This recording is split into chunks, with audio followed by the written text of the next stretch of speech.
In today's video, I'm going to show you how to reset Chrome settings back to their original defaults in just a few clicks. This is a really useful fix if Chrome is running slow, acting strange, opening unwanted pages, changing your search engine, or if you just want to start fresh without reinstalling the browser. If this video helps you out, make sure to hit the like button and subscribe for more quick tech tutorials. All right, let's jump straight in. First, open Google Chrome on your computer.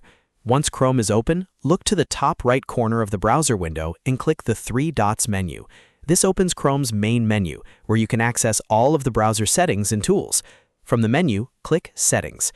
This will take you into the Chrome settings page, where you can manage everything from privacy and security to appearance, search engine options, and advanced browser controls. Now, on the left side or lower part of the settings page, scroll down until you find Reset Settings. Depending on your version of Chrome, this may be under the Advanced section or visible near the bottom of the menu. Click Reset Settings to open the reset options. This is the section where Chrome lets you return things to their original default state. Next, click Restore Settings to their original defaults. Chrome will usually show you a message explaining what will be reset. This may include your startup page, new tab page, pin tabs, search engine, and disabled extensions. It's important to understand that this does not delete your bookmarks, history, or saved passwords, so it's a safe way to fix browser problems without losing your personal data. After reviewing the prompt, click Reset Settings to confirm. Once you do that, Chrome resets instantly.